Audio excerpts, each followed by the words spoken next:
Sementara itu, pedagang pasar di Jember, Jawa Timur menjadi korban emak-emak pengedar uang palsu. Para pedagang pun kini waspada, melengkapi diri dengan alat deteksi.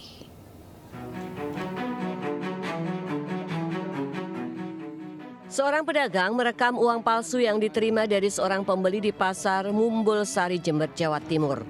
Uang kertas palsu pecahan ratusan dan 50 ribuan baru diketahui setelah pedagang melihat dengan teliti secara kasat mata maupun dengan alat deteksi. Pelaku umumnya beraksi saat pembeli ramai sehingga pedagang kesulitan mendeteksi satu persatu uang pembeli. Tak hanya di pasar Mumbul Sari, peredaran uang palsu juga marak di pasar Tanjung. Salah seorang pedagang mengaku sudah 3 kali mendapatkan uang palsu dari pembelinya. Ketemunya gimana? Langsung ketemu kembali langsung anone di aku. Ada alatnya ya. Iya. Itu kok bisa tahu kalau itu palsu gimana, Pak? Gambarnya tidak sama. Gambarnya enggak Iya. Langsung di palsu itu putih langsung bilang putih. Gitu ya.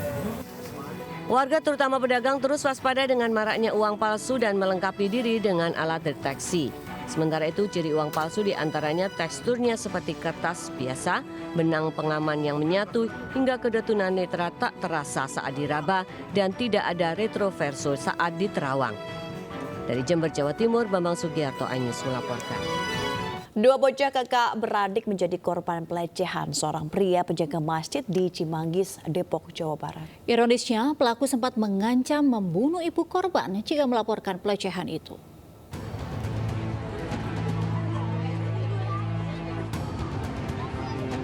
Warga mengamankan pelaku asusila 2 bocah berusia 6 dan 2 tahun di kawasan Mekarsari, Cimanggis, Depok, Jawa Barat. Warga tidak menyangka pelaku yang merupakan marbot masjid itu tega melakukan aksi kejinya. Pelaku melancarkan aksinya di rumah korban saat ditinggal kedua orang tuanya untuk bekerja. Bahkan ibu korban yang mengetahui anaknya menjadi korban aksi asusila sempat diancam pelaku akan dibunuh jika melaporkan peristiwa kepada siapapun. Lalu dia melakukan itu kepada si 2 orang anak. Selain ancaman ada iming-iming tertentu nggak sih kepada sekolah? Ancaman, dia ancam orang tuanya membunuh. Makanya ya anak umur 6 tahun ya, sama umur 2 tahun yang ngerti apa-apa itu benar-benar luar biasa, kurang ajar. Pelaku kini diamankan di Polres Depok dan dijerat Undang-Undang Perlindungan Anak dengan ancaman hukuman 15 tahun penjara. Dari Depok, Jawa Barat, Iyung Rizky, iNews melaporkan. Dendam usai dilaporkan ke polisi atas kasus KDRT. Seorang pria tega menganiaya mantan istrinya di Tebing Tinggi, Sumatera Utara. Akibat penganiayaan, korban babak belur dan dirawat di rumah sakit.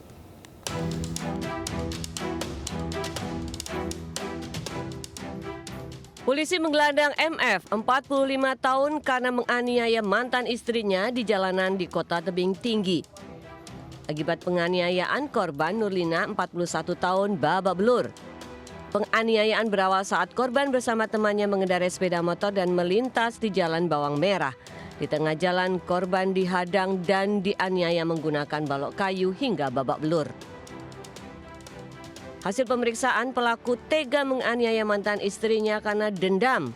Ia pernah dilaporkan untuk kasus KDRT ketika masih suami istri. Pelaku kini diamankan di sel tahanan Polres Tebing Tinggi dan terancam hukuman 7 tahun penjara. Dari Tebing Tinggi, Sumatera Utara, Abdullah Sani, iNews melaporkan. Tak terima ditegur sekelompok pemuda menganiaya warga di Semarang, Jawa Tengah. Petugas berhasil menangkap 6 pelaku.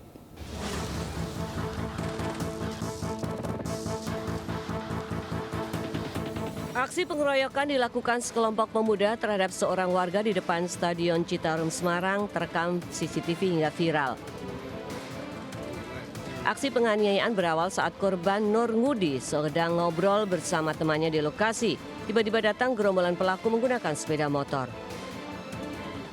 Korban yang merasa terganggu menegur salah satu pelaku hingga ia dikeroyok menggunakan tangan kosong, batu, dan gesper.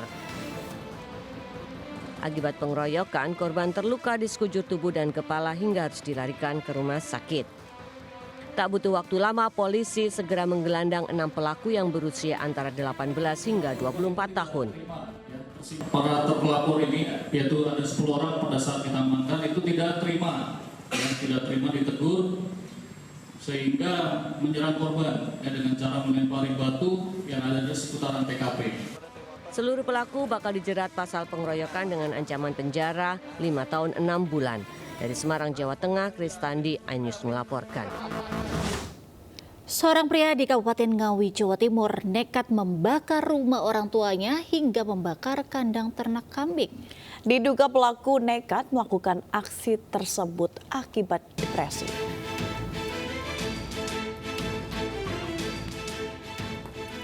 Api berkobar membakar rumah milik Arjo, warga desa Wonokerto, Kecamatan Kedunggalar, Kabupaten Ngawi, Jawa Timur. Sejumlah warga mencoba memadamkan api dengan alat seadanya. Tak berapa lama, petugas pemadam kebakaran datang dan berhasil memadamkan api.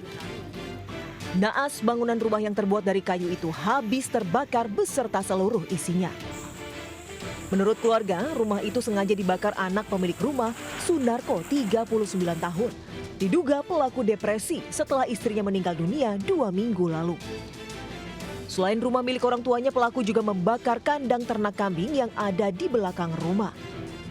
Kini pelaku telah dibawa pihak keluarga dan kepolisian ke RSUD Dr. Suroto Ngawi untuk pemeriksaan kejiwaan. Anaknya yang pusing tinggal istrinya. Nah, terus itu ingin bakar rumahnya ibunya.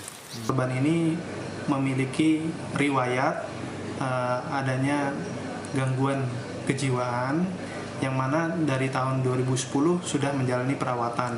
Hal itu diperparah lagi semenjak istrinya yang meninggal dunia yang menyebabkan kondisi kejiwaannya semakin terguncang. Akibat kejadian ini, keluarga alami trauma dan mengungsi ke rumah kerabat terdekat. Dari Ngawi, Jawa Timur, Asfi Manar, iNews melaporkan. Kebakaran melanda pabrik daur ulang plastik di Desa Buran, Kecamatan Tasik Madu, Karanganyar. Api dapat dipadamkan dan tidak ada korban jiwa dalam kebakaran tersebut.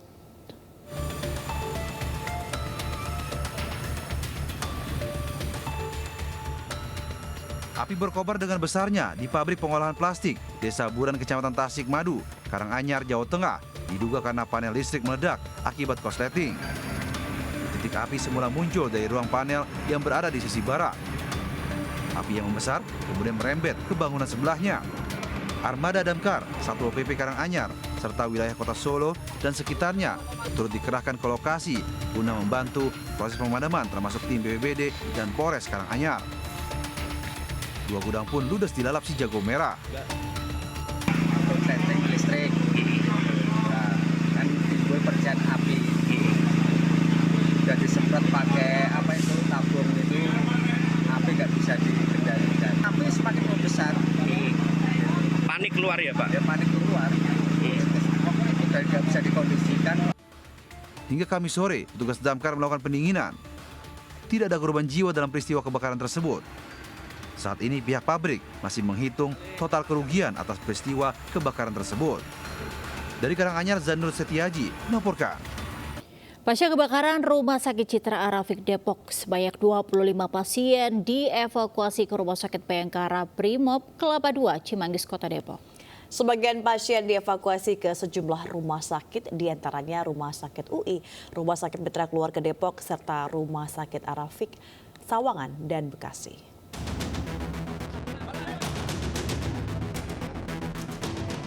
Pasien yang dievakuasi mulai dari pasien gawat darurat hingga pasien rawat inap. Bahkan ada pasien ibu hamil yang hendak menjalani operasi persalinan dengan proses sesar. Untuk menangani para pasien tersebut, pihak Rumah Sakit Bayangkara Brimob pun mengerahkan seluruh dokter dan perawatnya.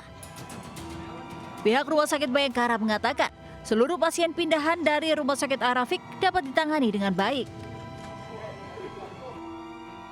Wadankor Brimob Irjen Pol Ramdhani Hidayat yang membesuk langsung para pasien mengatakan, saat peristiwa kebakaran terjadi, dirinya langsung memerintahkan kepada Kepala Rumah Sakit Bayangkara Brimob untuk siap menerima berapapun pasien yang dievakuasi.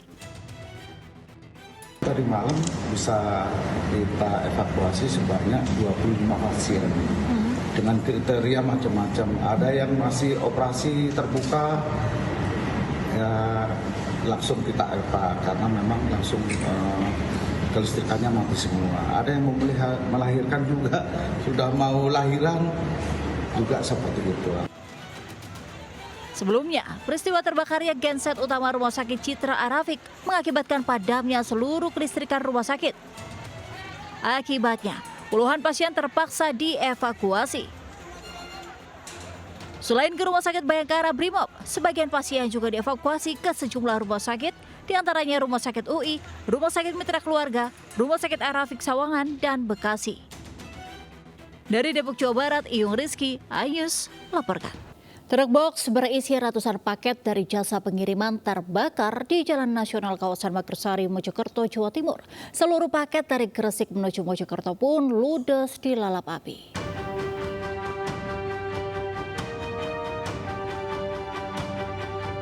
Api melalap ratusan paket yang tengah diangkut truk box jasa pengiriman di depan pos polisi Gunung Gedangan, Magersari, Mojokerto. Petugas damkar segera ke lokasi untuk melakukan penyemprotan untuk menjinakkan api. Akibat kejadian ini, ratusan paket berisi berbagai jenis barang ludes terbakar dan sebagian paket lainnya rusak. Beruntung truk dan pengemudi selamat. Truk box sendiri tengah mengantar paket dari Gresik menuju ke Mojokerto. Namun saat di lokasi terlihat api dan asap pengepul hingga menghentikan laju truk depan pos polisi. Akibat kebakaran ini, arus lalu lintas dari Surabaya menuju Mojokerto sempat terganggu karena proses pemadaman. Kasus kebakaran ini pun tengah didalami penyidik Polresta Mojokerto. Dari Kota Mojokerto, Jawa Timur, Solahuddin, iNews melaporkan. Direktorat Narkoba Polda Sumatera Selatan menangkap 5 tersangka kurir narkoba saat melintas di Kota Lubuk Linggau. 2 unit mobil ikut diamankan beserta 3 kg sabu asal Aceh.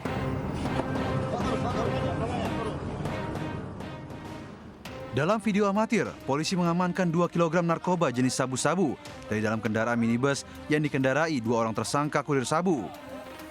Penggerebekan terjadi di Jalan Ahmad Yani di depan SPBU Kecamatan Lubuk Linggau Utara, Kota Lubuk Linggau, Sumatera Selatan.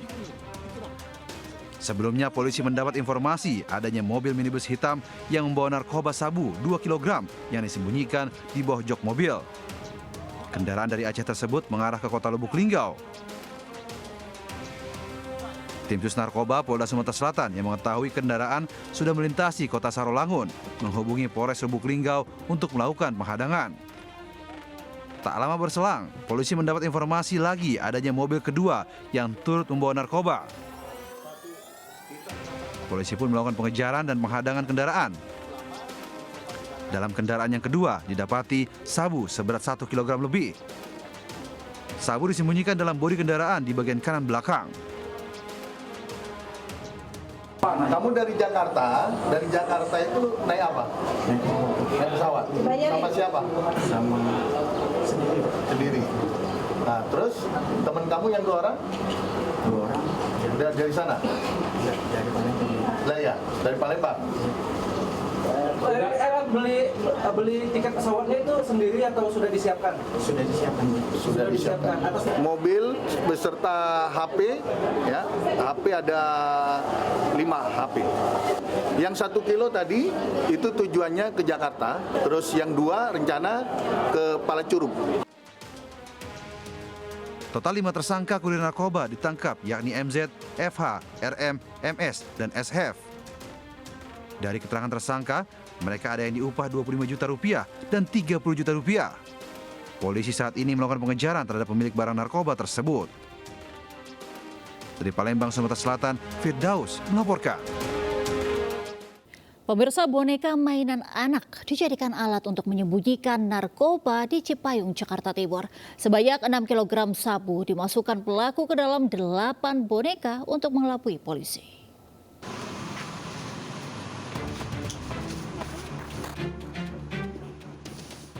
Setelah dibuntuti petugas, seorang pria berinisial TF yang diduga kurir narkoba ditangkap di Cipayung, Jakarta Timur. Saat diperiksa, pelaku ternyata membawa narkoba yang disembunyikan dalam boneka anak.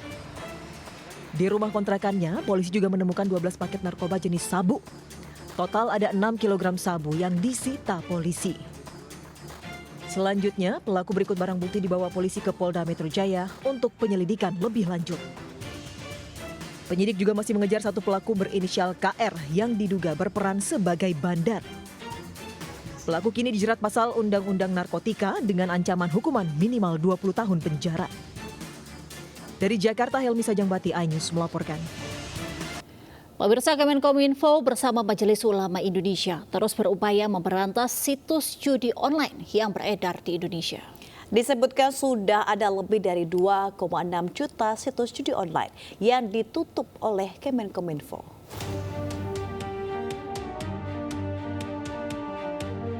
Judi online saat ini sudah marak beredar di Indonesia. Bahkan situs-situs judi online sudah tersebar di beberapa platform yang menjadikan masyarakat Indonesia turut untuk memainkan judi online. Dalam hal ini, Kemenkominfo bersama Majelis Ulama Indonesia terus berupaya memberantas situs judi online yang beredar di Indonesia. Penutupan jutaan judi online tersebut sudah dilakukan sejak Juli 2023 hingga Juli 2024. Menteri Komunikasi dan Informatika Budi Ari mengungkap penutupan ini berhasil menekan perputaran uang masyarakat yang terlibat judi online. Judi online ini menurut PPATK angkanya tahun 2023 kan 327 triliun rupiah. Dan tahun 2024 kalau kita tidak melakukan langkah-langkah itu angkanya bisa mencapai 900 triliun rupiah. Nah, hingga saat ini kami sudah melakukan banyak langkah-langkah khususnya Kominfo dengan menutup 2.625.000 lebih situs judi online. Kami dari Majelis Ulama Indonesia bersama dengan ormas-ormas Islam yang 87 lebih di Indonesia ini tentu bersepakat dan akan membersamai Bapak Menteri kita ini untuk membulatkan tekad menyelamatkan bangsa ini dari judi online. Selain itu, Menkominfo berharap agar judi online hilang dari muka bumi Indonesia dan akan terus memberantas judi online. Dari Jakarta, Anggita Maura, Andri Setiawan, iNews melaporkan. Pemirsa, aksi Wandahara menggunakan cadar dan berada di syaf perempuan saat hadir kajian berbuntut panjang. Wandahara dilaporkan ke polisi atas dugaan penistaan agama.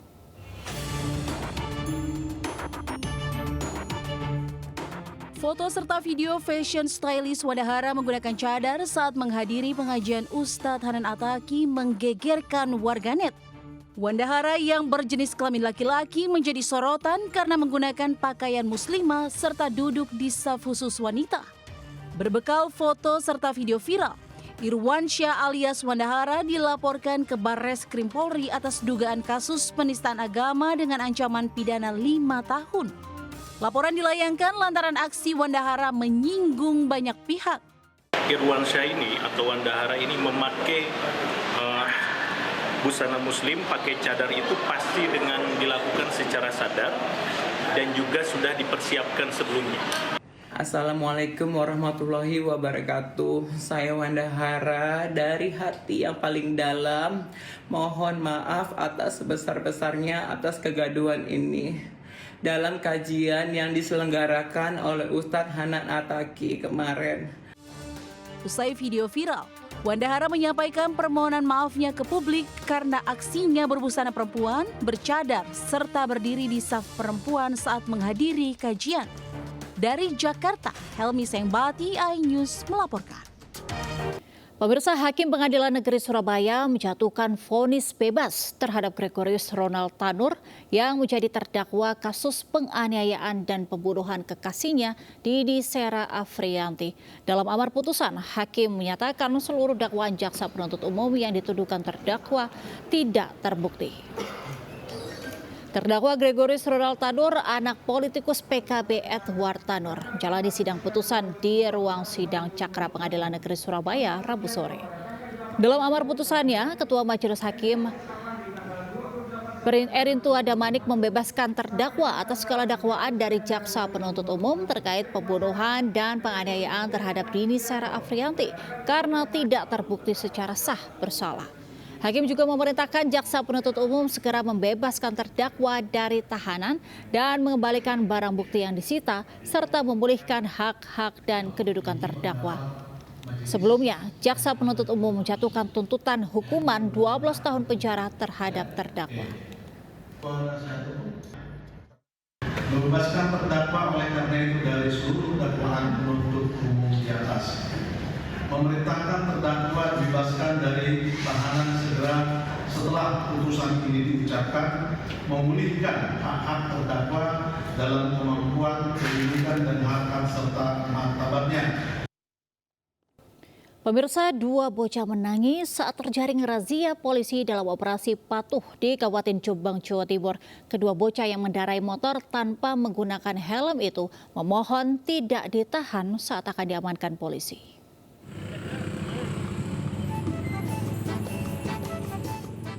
Seorang bocah menangis terseduh di atas sepeda motornya saat terjaring razia operasi patuh petugas Polres Jombang di Kabupaten Jombang, Jawa Timur.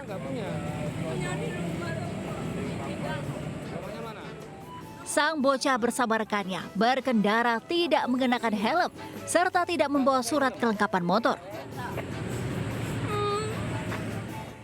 Kedua bocil ini menangis dan menolak saat motornya akan diamankan petugas. Keduanya nekat berboncengan mengendarai sepeda motor sejauh 40 km dari rumahnya di Kecamatan Kabuh menuju Kabupaten Jombang. Meski memohon untuk tidak ditahan, demi keselamatan sang bocah, petugas tetap mengamankan keduanya beserta sepeda motor serta mendatangkan perangkat desa Kabuh untuk menjemput 2 bocah ini. Untuk sanksinya sesuai dengan protapnya tetap kami tilang. Cuman ini karena kita melaksanakan upaya preventif, mungkin kami kasihkan himbauan presisi kepada masyarakat bahwasanya jangan sampai memberikan kebebasan kepada anak-anak di bawah umur untuk mengendarai kendaraan karena mereka masih di bawah umur 17. Kalau berkendaraan di jalan labil sekali untuk kejiwaannya. Petugas juga mengundang orang tua kedua bocah untuk diberi pembinaan. Dari Jombang, Jawa Timur, Muhtar Bagus, Ayus, melaporkan. Pemirsa, sidang gugatan perlawanan eksekusi rumah cacat hukum di Pengadilan Negeri Jakarta Barat ditunda.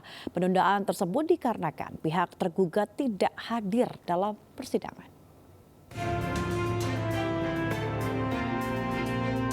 RPA Perindo mendampingi korban eksekusi rumah menjalani sidang di Pengadilan Negeri Jakarta Barat.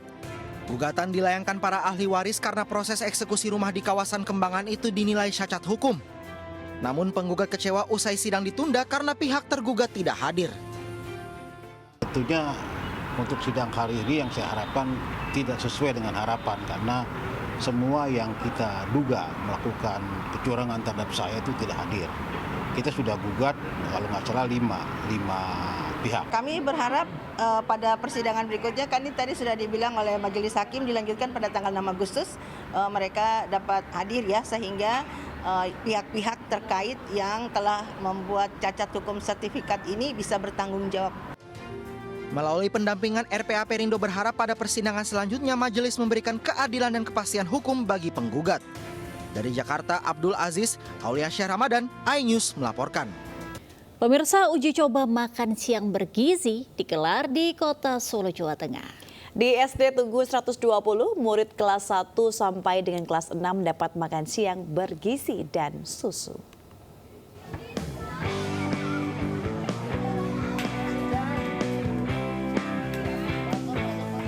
$213 paket nasi dengan potongan ayam, sayur dan buah serta susu dibagikan pada siswa kelas 1 hingga kelas 6 SD di SD Tugu 120 Jalan Halilintar Ketingan Jebres Solo Kamis pagi. Kegiatan ini merupakan uji coba pemberian makanan bergizi gratis bagi anak sekolah di Kota Solo. Anak-anak pun antusias mendapat dan bisa menikmati makanan bergizi ini. Diharapkan anak-anak bisa menyukai sayuran dan buah yang diberikan. Menambah gizi anak, yang kedua juga untuk mengedukasi anak-anak bahwa ya sebaiknya makan yang seperti ini karena dia anak-anak masih pada saat masa tumbuh kembang perlu makanan bergizi yang Rencananya makan siang bergizi ini akan digelar selama 12 hari ke depan. Dari Solo, Jawa Tengah, Septiantoro, Ainus melaporkan. Pemirsa, harga eceran tertinggi minyak kita kini naik menjadi Rp15.700 per liter. Meski sudah naik, minyak goreng bersubsidi itu tetap dijual lebih mahal di pasaran.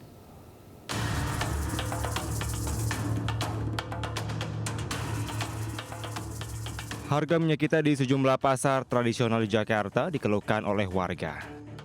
Di Pasar Senen, Jakarta Pusat, minyak goreng bersubsidi ini tembus di kisaran Rp17.000 per liternya. Padahal harga eceran tertinggi minyak kita yang baru ditetapkan pemerintah hanya Rp15.700 per liternya. Kenaikan harga minyak kita di atas HET itu terjadi sejak sebulan terakhir lantaran stok menipis dari pemasok. Kalau pasokannya banyak, pasti harganya masih normal-normal aja. Tapi kalau pasokannya berkurang, ya mau nggak mau tinggi. Kadang dapat masih HET yang lama, tapi seringnya sih HET yang baru. Ya harapannya sih buat pemerintah ya distabilin lagi harganya gitu ya. Karena semuanya kan bukan hanya minyak, sayur yang harganya naik kan. Untuk bahan-bahan yang lain juga naik gitu. Jadi agak-agak berat gitu loh. Pemerintah resmi menaikkan HET minyak kita menjadi Rp15.700 dari harga awal Rp14.000 per liternya. Meski sudah naik, minyak goreng bersubsidi itu tetap dijual lebih mahal. Dari Jakarta, Syahreza Muhammad Koirudin, iNews melaporkan. Sejumlah komoditas di Jakarta mengalami kenaikan hingga 2 kali lipat. Di Pasar Senen, harga cabai rawit merah tembus hingga Rp90.000 per kilogram. Cabai rawit merah kini dibanderol Rp90.000 per kilogram dari harga awal Rp45.000. Sementara cabai hijau juga melejit di harga Rp70.000 dari sebelumnya yakni Rp45.000 per kilonya.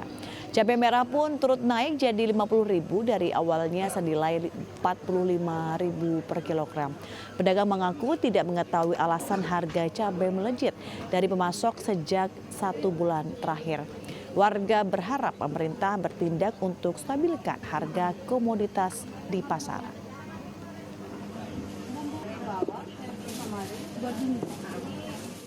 Harga cabai melambung di kalangan pedagang sayuran di Pasar Besar Jember menjual cabai kering yang hampir membusuk. Namun siapa sangka cabai tersebut tetap laku terjual.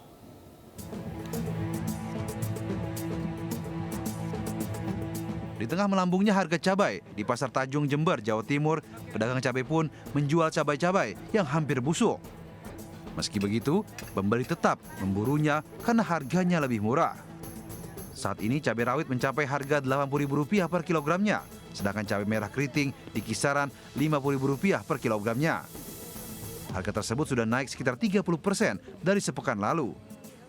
Kalau sudah kering gitu, cabai rawit itu masih dicari, jadi nggak perlu disortir dulu.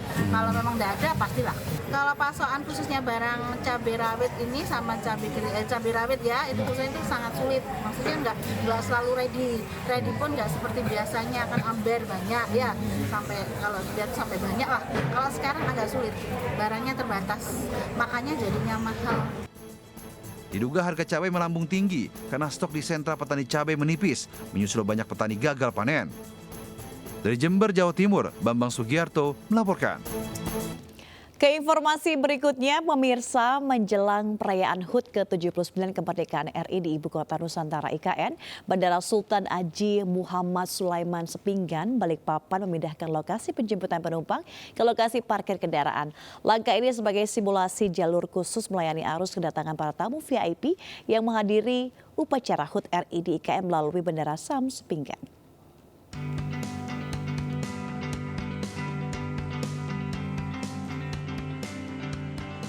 Bandara Sultan Haji Muhammad Sulaiman Sams Sepinggan menertibkan area kedatangan dengan memindahkan lokasi penjemputan penumpang ke gedung parkir sebagai persiapan kedatangan ribuan tamu undangan VIP yang akan menghadiri upacara peringatan 17 Agustus di IKN. Pemindahan area penjemputan ini merupakan simulasi awal demi menertibkan area kedatangan yang kerap macet. Bandara Sams Sepinggan juga menggandeng 20 hingga 30 personil instansi militer untuk membantu penertiban.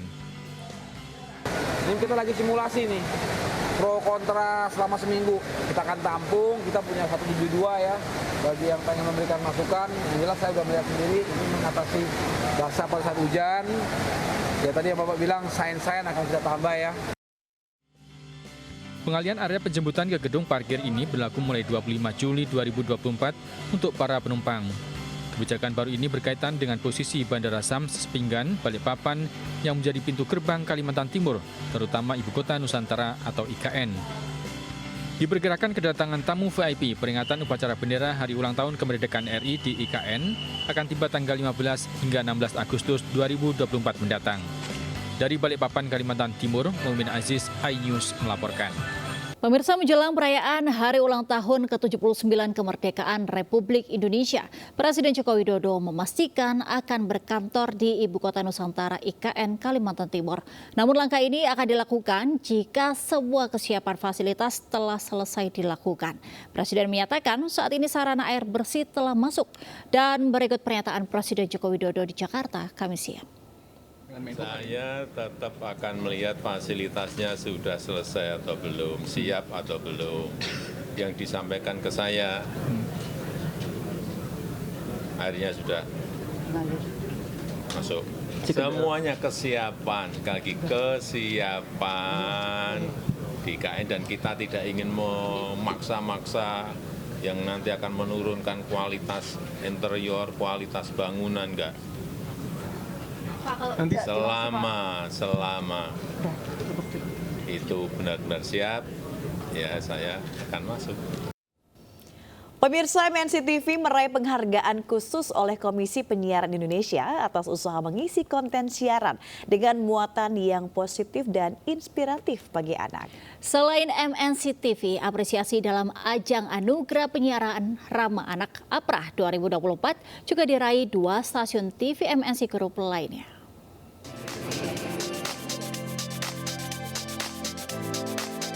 3 stasiun TV MNC Group, yakni MNC TV, GTV, dan RCTI berhasil memboyong penghargaan ajang Anugerah Penyiaran Ramah Anak APRA 2024 yang digelar Komisi Penyiaran Indonesia. KPI memperlombakan 15 kategori dan penghargaan dari 149 program TV dan radio yang turut berpartisipasi. Program yang masuk nominasi terdiri dari 504 program siaran dan 13 stasiun televisi dan 95 program siaran dari 73 stasiun radio. Kategori animasi asing berhasil dimenangkan oleh MNC TV melalui Upin Ipin, kemudian GTV meraih penghargaan untuk kategori pendidikan anak dengan program Dunia Handmade. Sementara itu, RCTI membawa pulang penghargaan untuk kategori program anak terfavorit, yakni Hafiz Indonesia 2024. MNC TV dan Upin Ipin masih akan setia dan konsisten untuk selalu hadir di tengah keluarga Indonesia untuk memberikan tontonan menghibur, mendidik, dan pastinya membawa nilai-nilai dan norma yang baik untuk pemirsa Indonesia di rumah. Sekali lagi, terima kasih dan terima kasih. APRA 2024 merupakan bentuk apresiasi atas kerja insan penyiaran dalam menghadirkan program siaran ramah anak.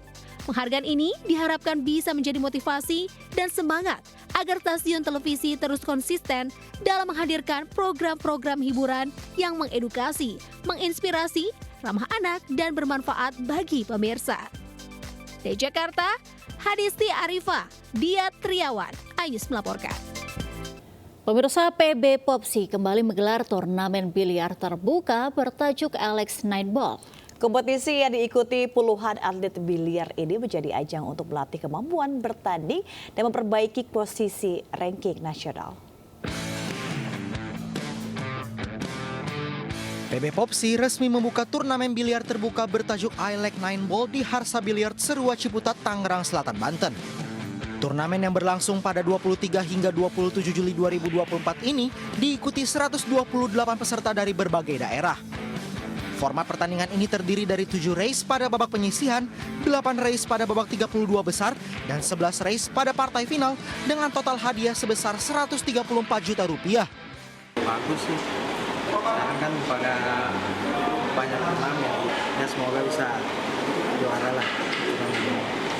Turnamen ini adalah supaya biliar ini semakin dikenal oleh masyarakat luas untuk menjadikan biliar ini sebagai selain gaya hidup juga menjadikan biliar ini sebagai olahraga prestasi. Gelaran turnamen iLeg 9 Ball PB Popsi diharapkan dapat memberi dampak positif kepada para atlet biliar Indonesia untuk semakin berkembang. Dari Tangerang Selatan, Banten, Nunung Purnomo, iNews melaporkan. Pelatih Timnas Sepak Bola Indonesia, Sintayong mendapatkan Golden Visa dari Presiden Joko Widodo. Ya, Golden Visa diberikan kepada warga negara asing yang berkualitas serta bermanfaat kepada perkembangan ekonomi negara yang mendapatkan manfaat eksklusif berupa waktu tinggal lebih lama dan kemudahan keluar masuk Indonesia.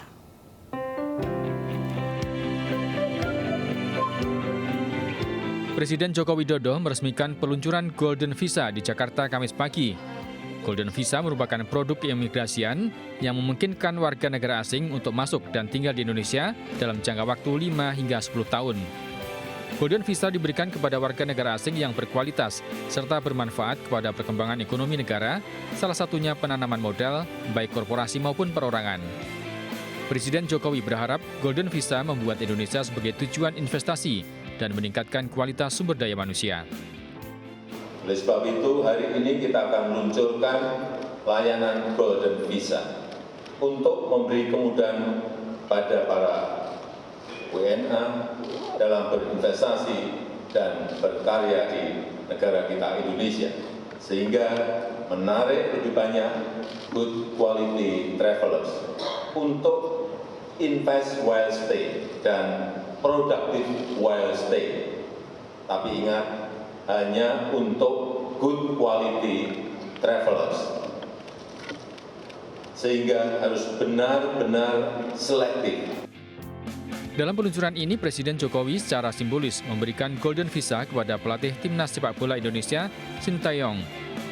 Kebijakan Golden Visa tertuang dalam Peraturan Menteri Hukum dan HAM, Permenkumham, nomor 22 tahun 2023, mengenai visa dan izin tinggal, serta Peraturan Menteri Keuangan nomor 82 tahun 2023. Dari Jakarta, Muhammad Zulhilmi, Bagus Prasetya, iNews melaporkan.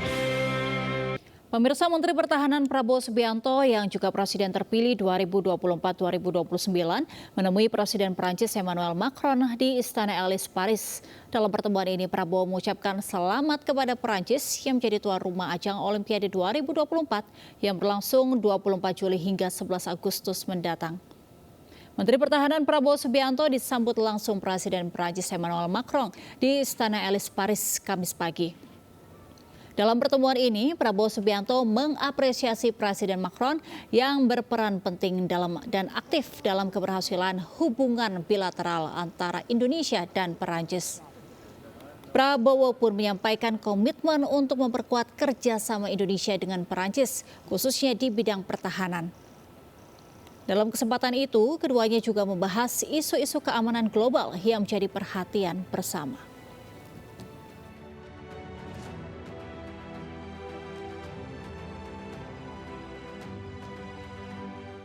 Beralih ke informasi lainnya, sebuah rumah di Blora, Jawa Tengah digerebek petugas karena jadi tempat produksi gula Jawa palsu. Gula Jawa palsu tersebut diduga berbahan dasar cairan pengawet.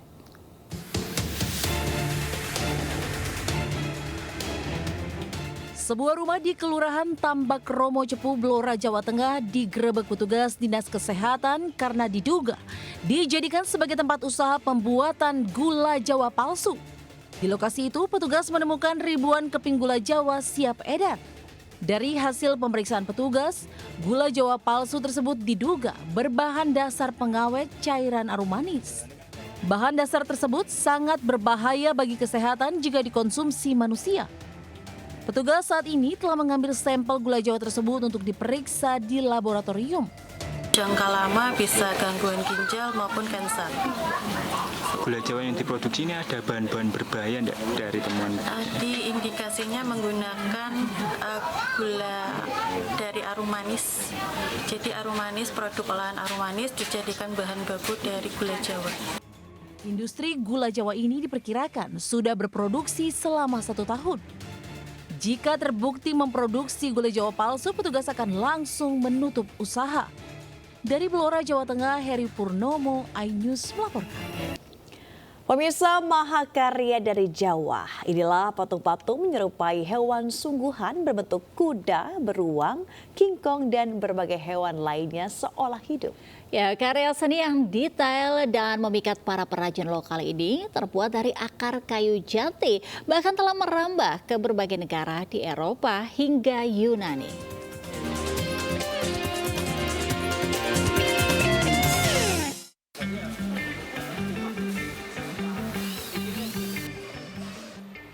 Ya, inilah patung-patung akar kayu jati yang dirancang pemilik workshop Duta Grafindo Abdul Ghafur di Desa Beranjang, Kecamatan Ungaran Barat, Kabupaten Semarang, Jawa Tengah.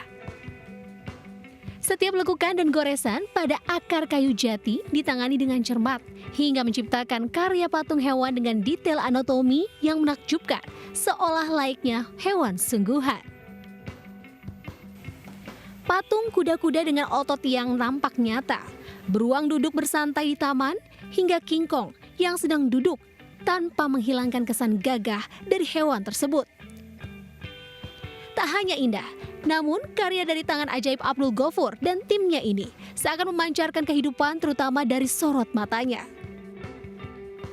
Untuk menciptakan karya seni pahat yang berkualitas dibutuhkan ketelitian, proses panjang, pemilihan bahan baku berkualitas, perencanaan desain matang, hingga eksekusi yang presisi.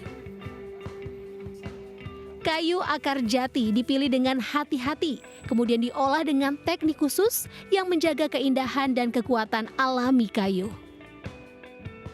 Ikuti, ada pakem-pakem produksi yang harus diikuti, dan memang tidak mudah untuk mencari orang dengan ketelitian tertentu.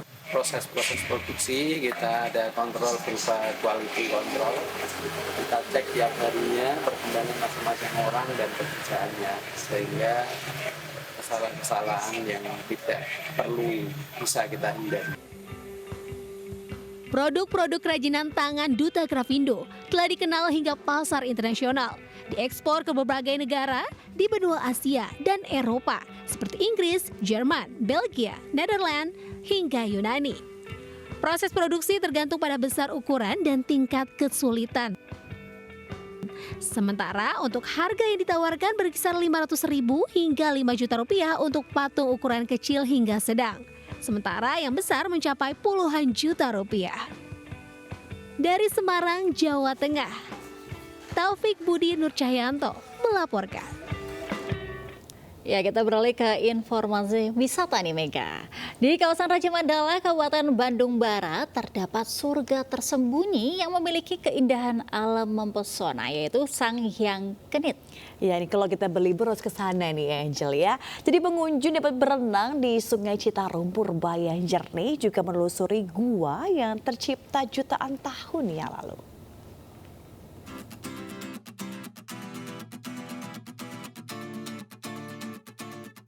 Surga tersembunyi di sepanjang aliran Sungai Citarum, Sang Hyang Kenit memiliki daya tarik tersendiri bagi pengunjung. Di bawah menyatu dengan alam, wisatawan disuguhi pemandangan bebatuan yang umurnya diperkirakan jutaan tahun. Pengunjung pun bisa berenang di air Sungai Citarum purba yang begitu jernih, serta menyusuri goa di dalamnya. Untuk menelusuri gua, pengunjung dipandu oleh warga lokal selama 40 menit. Pemandangan eksotis serta perjalanan yang menantang karena melewati celah gua yang sempit dan licin dilalui wisatawan. Pengunjung juga melalui genangan air dipenuhi berbagai jenis ikan seperti ikan baung dan ikan gabung. Konon, nama Sang Hyang Kenit berasal dari domba kenit yang memiliki corak sabuk melingkar di badannya dijadikan persembahan oleh leluhur adat. Kata kenit pun artinya arus memutar. Di dalamnya keren, seperti yang belum ada yang masuk gitu. Padahal mah udah banyak yang masuk gitu. Jadi masih kelihatan perawan banget gitu. Beroperasi otomatis aliran Sungai Citarum purba ini dialihkan ke terowongan ke PLTA baru. Nah, otomatis ini kering. Yang kita jual di sini itu memang sebetulnya hanya spot-spot foto dan ada potensi yang kita jual itu susur gua. Menyusuri gua Sang Hyang Kenit sampai dengan Sang Hyang Tikoro. Cukup merogoh kocek Rp8.000 saja. Wisatawan bisa menikmati pesona Sang Hyang Kenit. Dari Kabupaten Bandung Barat, Jawa Barat, Yuwono Ainus melaporkan. Pemirsa, viral video seorang pengendara motor gede tabrak Kasat Lantas Polres Berau saat melaksanakan operasi patuh Mahakam di Berau, Kalimantan Timur. Aksi nekat pengendara motor itu diduga karena takut ditilang.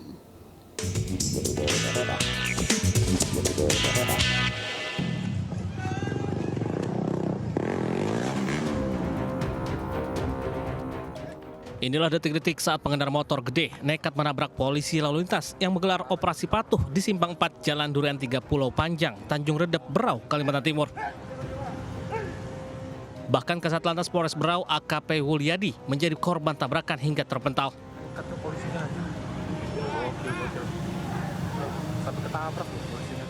Pelaku yang berusaha melarikan diri akhirnya berhasil dihentikan setelah sepeda motornya terguling di jalan. Diduga pelaku berusaha menghindari petugas karena motornya mengenakan knalpot brong sehingga pelaku takut ditilang polisi.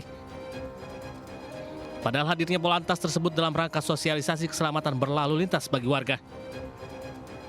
Pemberian itu kita ini ada pengendara yang mungkin kurang sopan di jalan, tiba-tiba itu knalpotnya brong, mungkin ketakutan. Dia itu tanpa melaju kendaraannya, pas kita meleng begini saya ditabrak sampai terpental itu. Kini pelaku penabrak Kasat Lantas dan sepeda motornya telah diamankan di Mapolres Berau. Dari Berau, Kalimantan Timur, Zuhri iNews melaporkan.